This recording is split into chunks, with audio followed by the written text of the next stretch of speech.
Miércoles de mesa redonda con el licenciado Humberto Mayans Canaval. Continuamos. Entonces, cuando muere Colosio y sale de candidato Zedillo, pues él intenta hacernos a un lado, ¿no? Y nosotros en el Senado nos organizamos como el Grupo Galileo. El primer presidente verdaderamente neoliberal de México fue Ernesto Zedillo, y con él se cometieron graves errores como lo del FOBAPROA y la venta de la banca mexicana al capital extranjero al 100% de su capital accionario. A estas dos cosas yo me opuse. El FOBAPROA porque, como dice un paisano nuestro, es el fraude del siglo, ¿no? Se defraudó brutalmente el pueblo de México. Si bien había que rescatar a la banca mexicana, se tenía que haber atendido y rescatado también a los deudores. Fue un gran fraude, se rescató a los banqueros y se hizo más rico a los banqueros y a sus socios, pero el pueblo de México se le defraudó, y la deuda del FOBAPROA hoy se está pagando, y la vamos a pagar nosotros, nuestros hijos y tal vez a nuestros nietos. Cada año se asignan en el presupuesto federal 38,000 millones de pesos, entre 35 y 38,000 millones de pesos para el pago de los intereses de los pagarés del FOBAPROA a la banca extranjera. Estas dos situaciones yo me opuse, fui el único senador que votó en contra del FOBAPROA, el único senador del PRI. ¿Y ahí qué siente ese senador que no está a gusto con eso y que está en este conflicto y que tiene que tomar una decisión, esa parte personal? Sí, bueno, fueron 3 ocasiones muy difíciles. La segunda fue cuando votamos en contra de la venta de la banca al capital financiero internacional. Ahí me acompañaron otros 2 senadores, Fernando Solana, que había sido ministro de Educación, canciller, secretario de Relaciones Exteriores, había sido secretario de Comercio, secretario general de la UNAM en 1968 con Barrosierra, el gran rector, director de Banamex, y un empresario de Nuevo León, Alberto Santos, que le decíamos Don Galleto, porque era el dueño de Gamesa y de otros grandes negocios en Nuevo León, una gente muy importante. Los 3 votamos en contra, fuimos los únicos que votamos en contra de la venta de la banca, y también Fernando Solano y yo votamos en contra de la venta del ferrocarril del Istmo de Tehuantepec. La invasión francesa en México tiene como objetivo fundamental evitar que los Estados Unidos tomaran el Istmo de Tehuantepec para construir un canal de navegación. Como fueron derrotados los franceses y tuvieron que salir de México, los Estados Unidos avanzaron en México.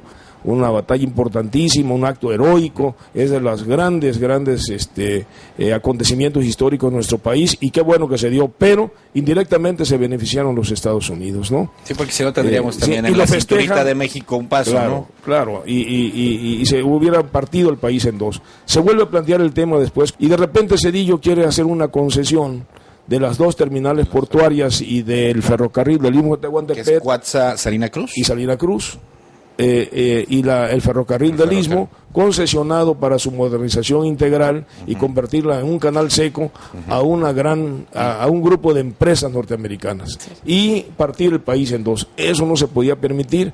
Afortunadamente, a pesar de que perdimos la votación, el presidente lo entendió, se vendieron todos los ferrocarriles, menos ese, que se creó una empresa mexicana para su manejo.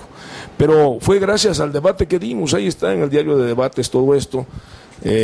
Lo debatimos con Ruiz Sacristán, que era entonces el secretario de Comercio, lo planteamos en comisiones varias veces con el señor Aarón Dichter, que era el subsecretario de SCT y el responsable directo de la venta de los ferrocarriles. Fue subsecretario 12 años. El pretexto era que los ferrocarriles iban a modernizar, que íbamos a tener ferrocarriles modernos como en Europa, que corrieran a 140 kilómetros por hora, porque los nuestros corren a 30, y nada de eso ha pasado. Y entonces, todo esto es muy lamentable. Yo me opuse a todo ello, y bueno, la reacción fue muy dura, porque las consecuencias fueron: yo aspiraba al gobierno, a ser gobernador de Tabasco en esa época, estaba yo muy bien posicionado, y el presidente Zedillo se molestó tanto que me dejó de hablar y después de saludar, ¿no? Y por supuesto, cuando vino la decisión de quién iba al gobierno, fue la época en que surgió Manuel Andrade, pues a mí se me vetó totalmente, ¿no? Menciona algo bien importante.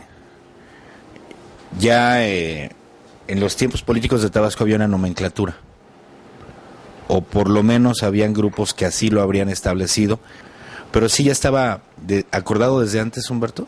No habían acuerdos, no habían acuerdos.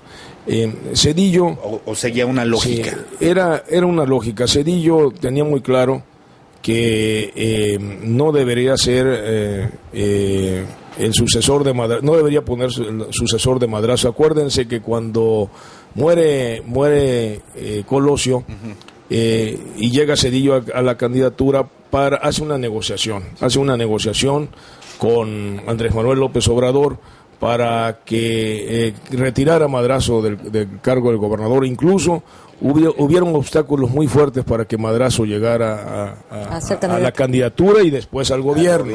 Ya en el gobierno hay una negociación cuyos testimonios los da Porfirio Muñoz Ledo para retirar al gobernador de Chiapas y retirar a Roberto Madrazo, el gobernador de Tabasco. Sale el gobernador de Chiapas, que también era colosista, pero viene la rebelión en Tabasco y Roberto no sale.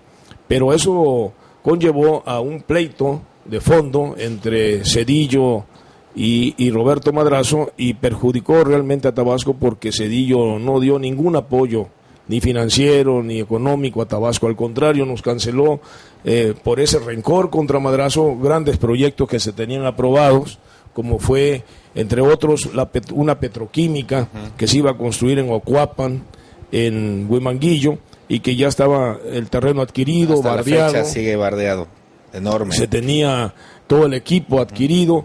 Yo formaba parte entonces como senador de la Comisión de Energía del Senado, el que presidía Romero de Champs. Entonces Zedillo la canceló de la noche a la mañana y dejó que todo el equipo que estaba ya almacenado en Huimanguillo se convirtiera en chatarra, absolutamente en chatarra. Como dejaron también antes que todos los durmientes y todas las rieles del ferrocarril Estación Chontalpa Dos Bocas, cuando se canceló, se echaran a perder también y se vendieron como chatarra y nunca se construyeron. Por eso hay un puente ahí, camino de Cárdenas a Agua Dulce. Elefante Blanco. Bueno, hay dos. Hay uno. El que del lado derecho, saliendo de Cárdenas, que todo el que no conoce el tema dice, ¿y qué hace aquí un puente? Si no hay ni un arroyo aquí, ni mucho menos. Bueno, era el puente del ferrocarril, se hizo en la época al final del gobierno de Leandro Rovirosa, y era para el ferrocarril de Estación Chontalpa Dos Bocas, que es importantísimo para el desarrollo de Tabasco, pero es una pena para Tabasco porque se dejaron hacer proyectos fundamentales. Esa petroquímica era una inversión de cerca de los 1.200 millones de dólares y hubiera servido muchísimo al país y a Tabasco, ¿no? Y por estos pleitos absurdos han cancelado muchos proyectos y esta es una historia lamentable de Tabasco, pero ahí está, ¿no? Ni Salinas ni Zedillo ayudaron a Tabasco, ni mucho menos. Con Fox después, ya con el gobierno de Manuel Andrade, yo digo que no hubo pleito, pero tampoco se ayudó a Tabasco, hubo una sana distancia en donde tampoco Fox aportó recursos.